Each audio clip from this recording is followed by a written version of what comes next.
우리 사람의 마음은 참으로 묘합니다. 마음이 닫혀지고 좁아지면 바늘 하나 들어갈 틈도 없이 좁아지게 되지만, 근데 또 마음이 여유로워지고 넓어지게 되면 우주라도 수용할 수 있을 만큼 그렇게 넓어지기도 합니다. 우리 예수 믿는 사람들, 우리 그리스도인들은 마땅히 하늘같이 높고 바다같이 광활한 마음을 가져야 되겠습니다. 그런데 우리가 예수님을 믿는다고 하면서도 잘못 믿게 되면 오히려 예수 믿지 않는 사람보다 마음이 좁아지게 되고 옹졸하게 되고 편협적이 되기가 쉽습니다. 고린도 교회 교인들이 바로 그랬던 겁니다. 옛날 고린도 교회는 하나님의 은사와 여러 가지 은혜를 체험한 교회였습니다. 또 구변과 지식이 많았던 교회였습니다. 나름대로 믿음이 있다고 자부하는 그런 교회, 그런 성도들이었던 거죠. 그런데 애석하게도 그 교회 그 성도들은 분쟁과 분열로 찢어지게 되고 상처받아 감정의 대립이 있었던 교회였던 겁니다.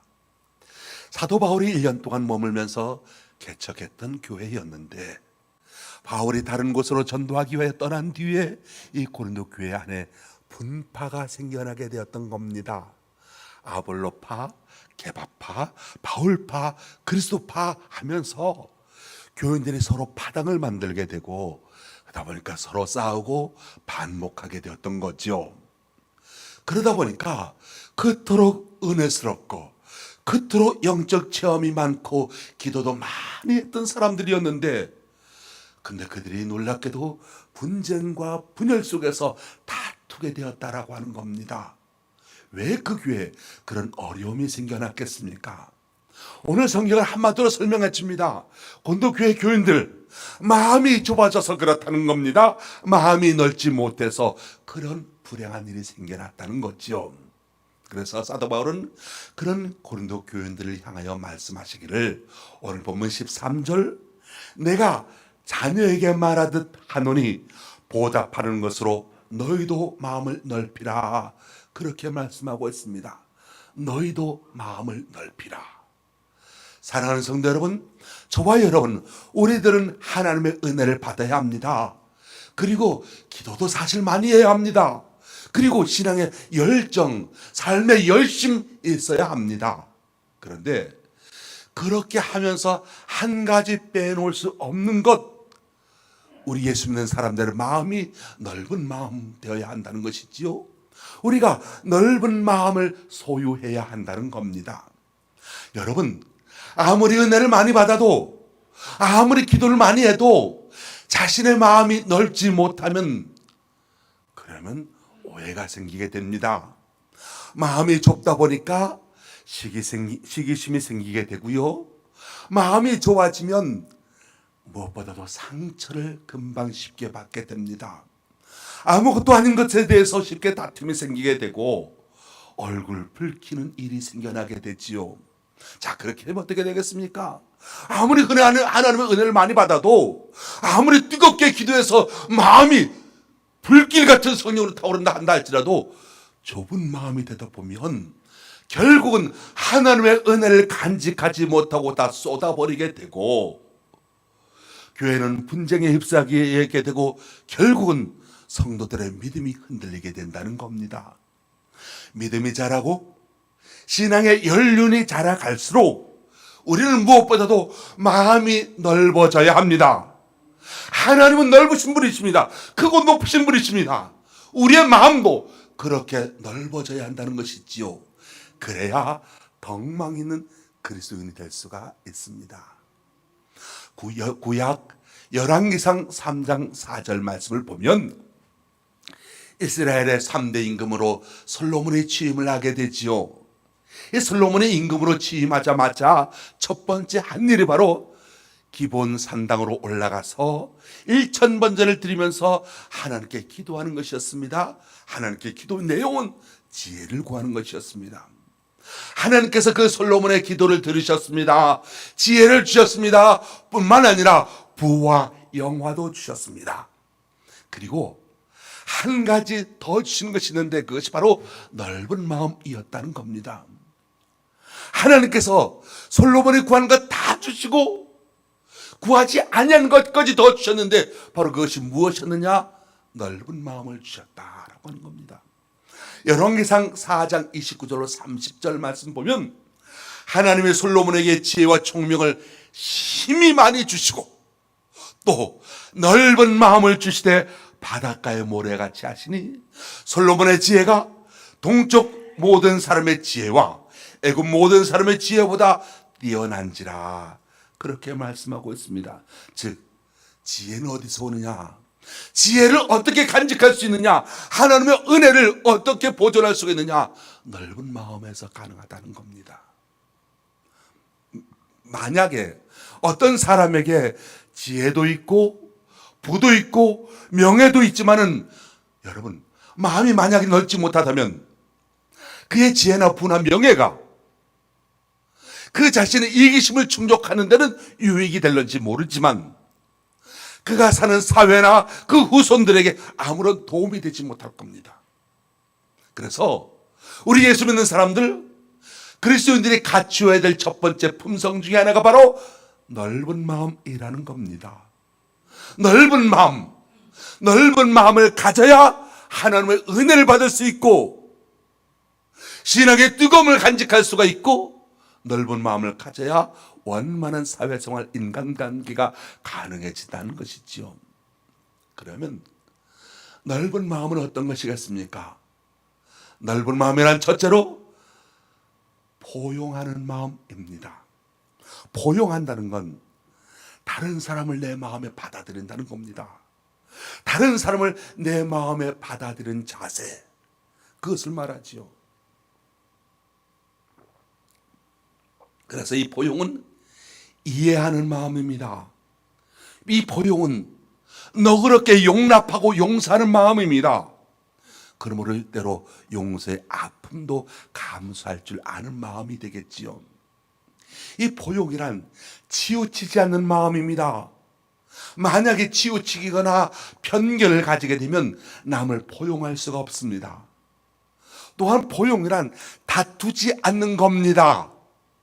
사소한 일로 시비를 걸거나 아웅다웅하지 말아야 되는 겁니다. 모든 일에 대범해야 한다는 겁니다.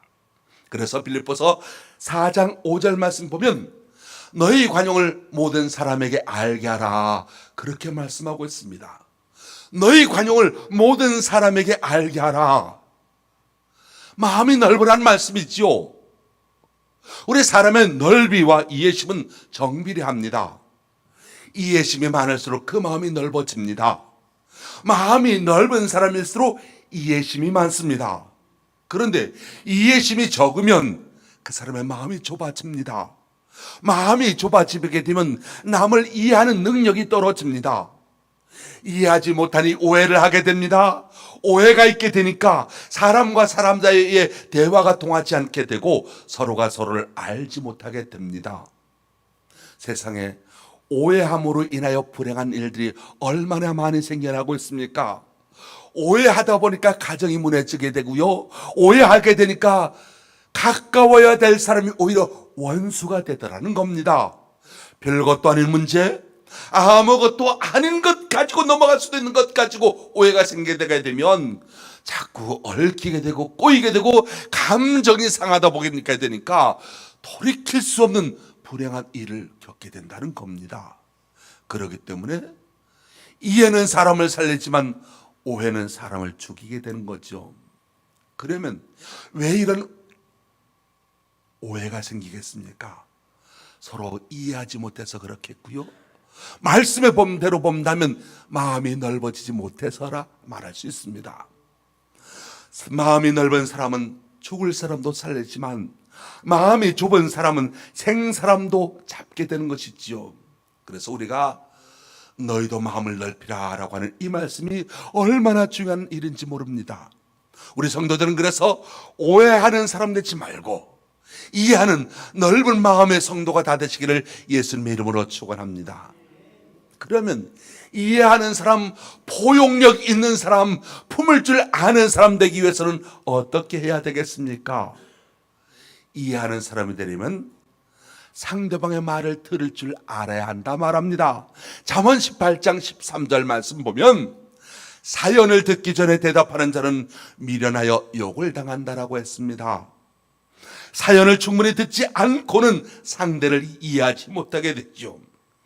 상대를 충분히 이해하지 못하고 자기 나름대로 속단하여 판단하게 되면 문제만 만들게 되는 겁니다. 그렇기 때문에 아무리 내 마음에 안 맞는 말이 안 날지라도 인내심을 가지고 끝까지 들어주고 상대방의 입장에서 헤아려 보게 되면 왜 그런 말 하는지 이해가 되기 시작한다는 거죠. 야고보서 1장 19절 말씀 보면 내 사랑하는 형제들아 너희가 알지니 사람마다 듣기는 속히 하고 말하기는 더디하며 성내기도 더디하라. 그렇게 말씀하고 있습니다. 우리 사람의 귀는 두 개이지요. 이 두 개의 귀가 하는 일은 한 가지입니다. 듣는 것 두 개의 귀가 듣는 것 하나만 합니다. 그런데 우리 사람에게는 입이 하나이지요. 근데 입이 하는 일은 두 가지입니다. 음식을 먹는 것과 말하는 것, 한 입을 가지고 두 가지를 해야 합니다. 이유가 뭘까요? 이건 두 개의 귀를 가지고 하나만 들으라, 듣는 것만 한다. 바로 듣는 일은 두 배로 하는 것이고 말하는 것은 반으로 줄여서 하라는 뜻 아니겠습니까? 그렇기 때문에 다른 사람들의 말을 두 배로 들어주고 말할 때는 아무리 하고 싶은 말이라도 반으로 줄여서 말을 할 수 있어야 한다. 그럴 때 이해할 수 있다라고 하는 겁니다. 그렇게 두 배로 듣고 반으로 줄여서 말할 수 있는 사람은 어떤 사람입니까? 겸손한 사람이 그렇게 할 수 있습니다. 그러면 어떤 사람이 겸손한 사람입니까? 겸손한 사람, 간단히 말해서 자신을 낮출 줄 아는 사람이겠지요. 이해한다 라고 하는 말은 영어로 understand라고 합니다. 언더, 아래, 스탠드, 선다. 아래에 설 줄 아는 사람이라는 겁니다. 자신을 겸손하게 낮추어서 아래에 설 줄 아는 사람, 아래자리에 섰을 때 이해할 수 있는 사람이 된다는 뜻이지요. 다른 사람을 이해하는 사람이 큰 사람이겠습니까? 아니면 다른 사람으로부터 이해를 받는 사람이 큰 사람이겠습니까? 이해하는 사람이 큰 사람인 겁니다. 여러분은 어떤 사람이 되기를 원하십니까? 큰 사람이 되기를 원하십니까? 아니면 작은 사람이 되기를 원하십니까? 여러분 모두가 다 큰 사람 되기를 원하실 것입니다. 그렇다면 남들에게 자기를 이해해 달라고 말을 하면서도 남을 이해하지 못하는 사람이 되지 말아야 한다는 겁니다. 왜냐하면 그 사람은 작은 사람이 되기 때문입니다. 남들이 자기를 이해해 주지 못한다고 하더라도 나는 남을 이해해 줄 아는 사람 될 수 있게 되기를 바랍니다. 왜냐고요? 그 사람이 큰 사람, 그 사람이 큰 믿음의 사람이 되기 때문이라는 겁니다. 큰 사람은 어떤 사람입니까? 키가 크다고 큰 사람 아닙니다. 마음이 넓은 사람이 큰 사람이요, 많은 사람을 품을 줄 알고 이해할 줄 아는 사람이 큰 사람이 되는 것입니다. 우리 성도들은 그래서 자신을 겸손하게 낮추고 아래에 설 줄 알고 다른 사람을 긍휼히 여기는, 불쌍히 여기는 마음으로, 다른 사람을 이해하는 마음으로 그렇게 마음을 넓힐 수 있게 되기를 예수님의 이름으로 축원합니다. 두 번째로 넓은 마음이란 섬기는 마음입니다. 이 세상에서 가장 넓은 마음을 가지신 분이 바로 우리 주님 예수 그리스도이시지요. 사도 바울은 그 예수님에 대해서 이렇게 소개합니다. 빌립보서 2장 5절로 7절. 너희 안에 이 마음을 품으라. 곧 그리스도 예수의 마음이니 그는 근본 하나님의 본체시나 하나님과 동등됨을 취할 것으로 여기지 아니하시고 오히려 자기를 비워 종의 형체를 가지사 사람과 같이 되셨다고 말씀하고 있습니다. 예수님은 하나님이십니다. 그런데 그 예수님께서 하늘 보좌 버리시고 언더스탠드 내려오셨다. 인간 세계로 내려오셨고 그것도 종의 모습으로 오셨다고 말합니다. 그리고 말씀하시기를 마가복음 10장 45절 인자에 온 것은 섬김을 받으려 함이 아니라 도리어 섬기려 하고 자기 목숨을 많은 사람의 대속물로 주려 함이라 말씀하고 있습니다. 인간의 가치 얼마나 많이 소유했느냐, 얼마나 많이 높은 자리에 올랐느냐, 얼마나 많은 부귀영화를 누렸느냐에 따라 인간의 가치가 정해지는 것 아닙니다. 얼마나 낮아졌느냐, 얼마나 겸손할 줄 아느냐, 얼마나 희생할 줄 아느냐에 달려있다는 것이죠. 그래서 우리 그리스도인들은 생애 가치관이 달라져야 합니다. 얼마나 많은 영화를 누릴 수 있겠느냐가 아니라 얼마나 많이 섬기며 어떻게 살겠느냐가 중요하다라고 하는 것이 있죠. 옛날 가난한 시절에는 방이 없으니까 형제들이 다 한 방에서 살았습니다.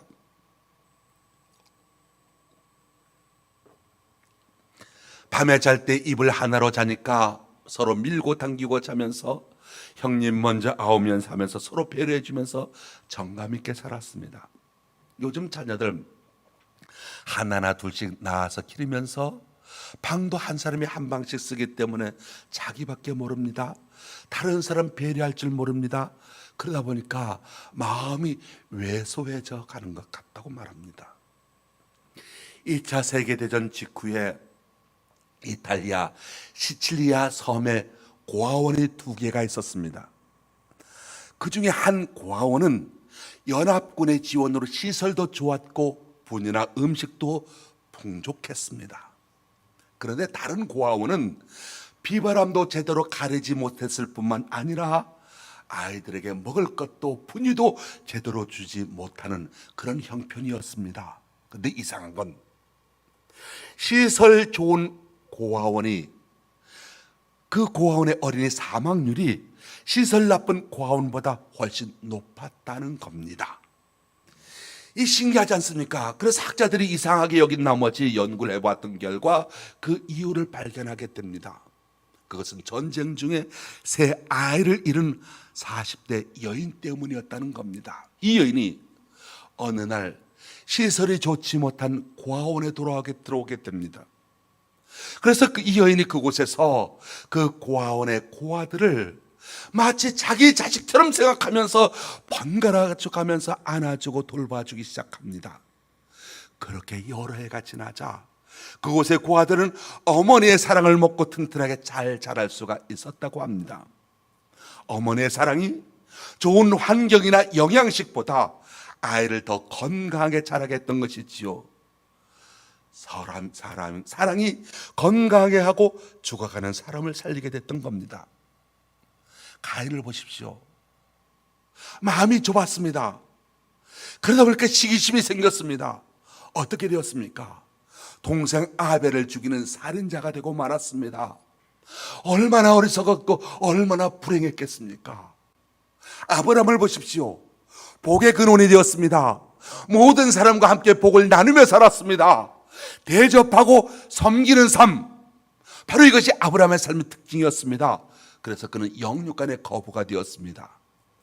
좁은 마음은 살인과 지옥 같은 삶을 살게 하지만 넓은 마음, 섬기는 마음은 사랑과 천국의 삶을 살게 합니다. 저와 여러분 모두가 다 그렇게 행복한 삶이 되시기를 주님의 이름으로 축원합니다.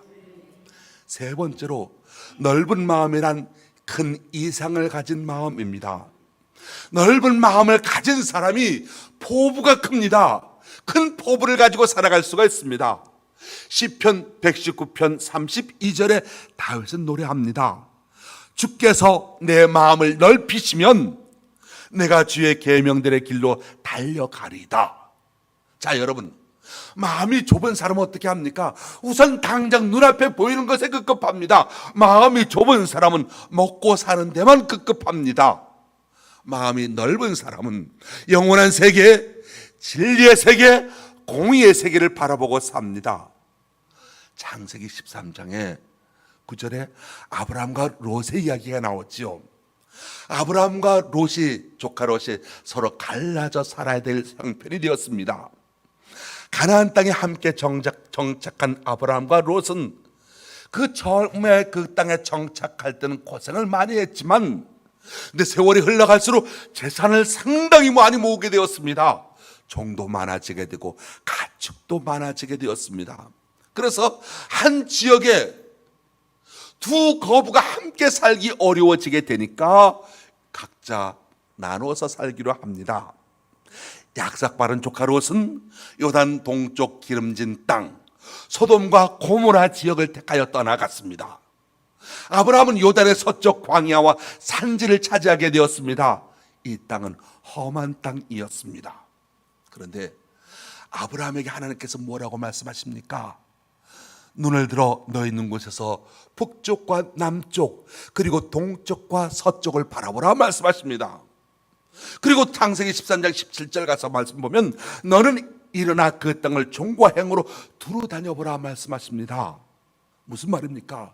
넓게 보고 넓게 생각하고 넓게 추진해 가라 그 말씀이었던 겁니다.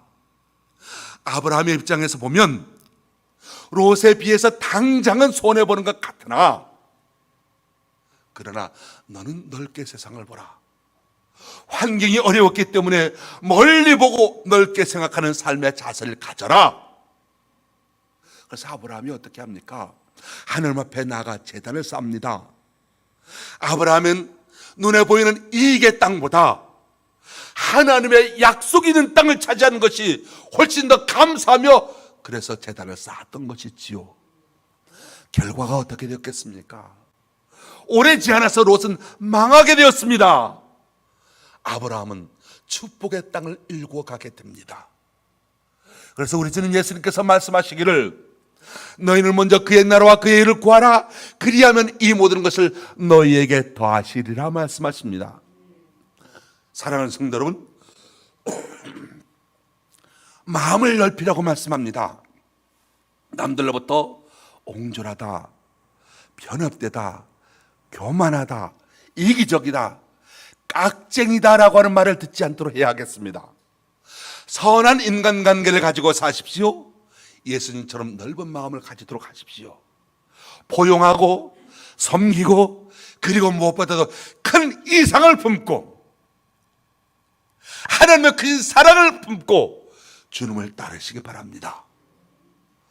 어느 여자 대학 교수님이 있었습니다.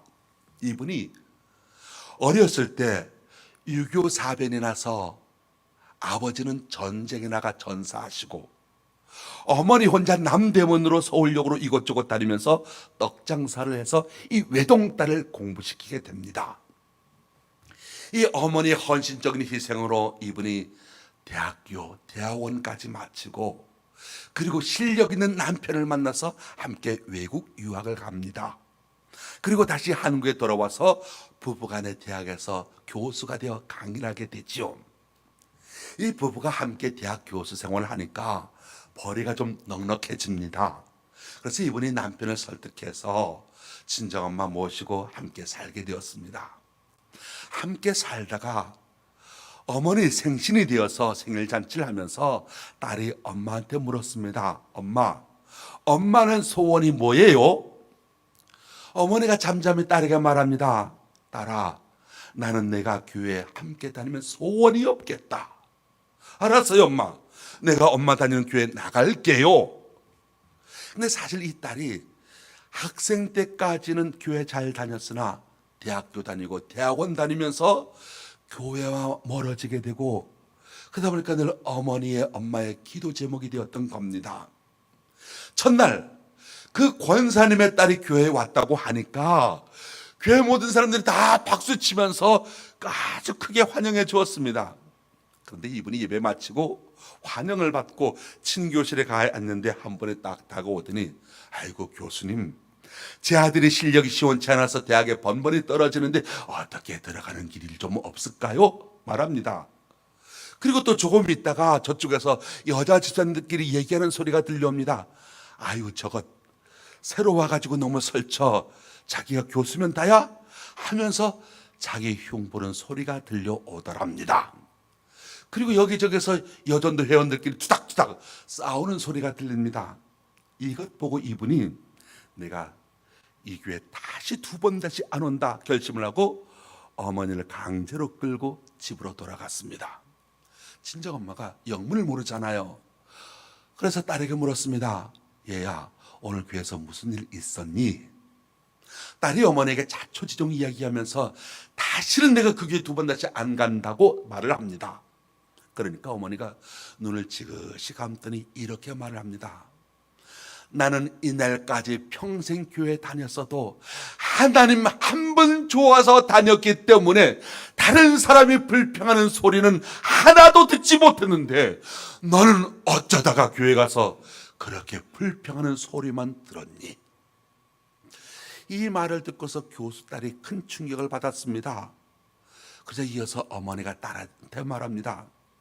인생을 살면서 감사하며 살기도 부족한데 너는 어째서 불평하는 것만 보고 들었니?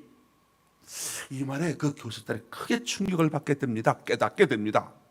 나는 대학원도 나오고 박사도 되었고 교수가 되었기 때문에 스스로 자부심 갖기를 내가 그래도 속 깊은 인생, 사려 깊은 인생을 산다고 자부해 왔는데 엄마 말을 듣고 보니까 나는 속이 좁은 사람이 아니냐. 엄마는 초등학교도 못 다녔는데 자기 엄마의 마음이 그렇게 넓은 줄 몰랐다는 겁니다. 그리고 깨닫게 됩니다. 그렇다. 우리 엄마가 수십 년 교회 다닌 것 헛것이 아니었구나. 그 넓은 마음, 그 넓은 생각, 내 아버지 6.25 때 전사하고 그 많은 세월 동안 한 번도 불평하지 않고 하나님께 감사하면서 청산과업으로 나를 길러주신 것, 내가 이걸 어찌 몰랐던가 하면서 눈물을 흘렸다고 합니다. 그리고 나서 자기 엄마를 보니까 자기 엄마가 왜 그렇게 위대한지, 얼마나 위대한지, 자기가 왜 그렇게 왜소한지 알 수가 없다랍니다. 자기는 박사라고, 자기는 대학교 교수라고 목에 힘주고 다녔는데 엄마 앞에서 너무나 작은 모습을 발견했던 겁니다. 성도 여러분, 누가 신앙생활을 잘할 수 있겠습니까? 많이 배운 사람, 학벌 좋은 사람, 돈 많은 사람, 명예가 있고 지위가 높은 사람이 아니라 바로 이 교수님의 어머니같이 한결같이 넓으신 하나님 바라보면서 넓은 마음 가진 사람이 신앙생활 잘하게 된다는 겁니다. 이렇게 넓은 마음이 있을 때 비로소 가정도 사회도 교회도 편안해지게 되고 좋은 가정, 좋은 사회, 좋은 교회가 될 수 있습니다. 또 이런 이야기가 있습니다. 한 젊은 부부가 백화점에 가서 쇼핑을 하고 있었습니다. 근데 남편이 쇼핑을 하다 말고 어느 한 군데를 정신없이 넋놓고 유심히 쳐다보는 것이었습니다. 뭘 그렇게 열심히 쳐다보는 거 하고 봤더니 글쎄 한 아름다운 아가씨를 넋이 빠져라 쳐다보는 겁니다. 이 부인이 열받았습니다. 남편한테 삿대질을 하면서 버럭 소리를 지릅니다. 어딜 그렇게 눈이 빠지도록 쳐다봐. 그 일로 인해서 이 부부가 1년 6개월 동안 줄기차게 싸웠다고 합니다. 이와 반대로 교회 열심히 다니는 한 인꼬 부부가 있었습니다. 이 부부도 주일날 예배를 마치고 백화점에 가서 쇼핑을 하고 나오는데 이 남편이 횡단보도 신호를 기다리면서 한 아름다운 여자를 유심히 넋을 놓고 쳐다보는 것이었습니다. 그러니까 부인이 웃으면서 남편은 가까이 다가가서 여보 이제 다 봤어, 봤으면 갑시다 하면서 아무렇지 않게 말을 하더랍니다. 얼마나 속이 넓은 아내입니까? 그러니까 남편이 마음이 머쓱해져 가지고 아내에게 전보다 더 잘해주게 되었다는 겁니다. 자, 여러분, 우리가 인생을 살아가면서 넉넉한 마음 가지면 가정이 편해집니다. 교회가 편해집니다. 회사나 사회가 편해집니다. 그런데 사람 마음이 좁아지게 되면 가정도 사회도 교회도 불편해지게 되고, 그리고 어떤 부부처럼 줄기차게 싸워댈 수밖에 없게 되는 거죠.